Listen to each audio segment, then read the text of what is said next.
बातमी समोर येते आहे।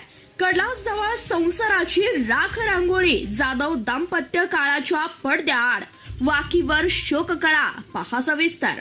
दुपारचे 2:40 मान नदीजवळ आणि एका क्षणात होत्याचं नव्हतं झाला। वाकी शिवणे गावाच्या सागर सुजाता या तरुण दाम्पत्याच्या स्वप्नातला संसार कडलास जवळील अपघातात रक्ताने भिजला। उपचारासाठी वेळही मिळाला नाही। डॉक्टरांनी हात टेकले तेव्हा दोघेही प्रवास संपून गेले होते। काळाचा घाला कसा। दिनांक 27 जून 2026 भर दुपारची वेळ। सागर भारत जाधव वय 27 आणि पत्नी सुजाता सागर जाधव वय 24 वर्ष दुचाकीवरून सांगोला कडलास मार्गे निघाले होते। मान नदीजवळ कडलास येथे काळाने डाव साधला। भीषण अपघातात दोघेही रस्त्यावर कोसळले।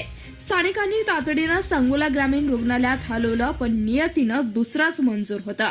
वैद्यकीय अधिकारी डॉक्टर साळुंके यांनी तपासतानाच उपचारापूर्वीच मृत्यू शिक्कामोर्तब केला। एकाच वेळी 2 अर्थी उचलण्याची वेळ जाधव कुटुंबावर आली।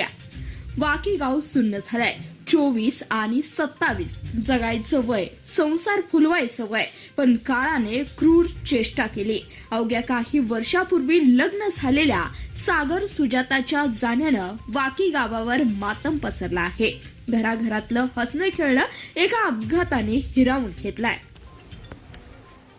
या प्रकरणी सांगोला पोलीस ठाण्यात आकस्मिक मृत्यूची नोंद करण्यात आली असून ग्रेट पोसई भातुंगडे यांच्याकडे पुढील तपास सोपवण्यात आला आहे।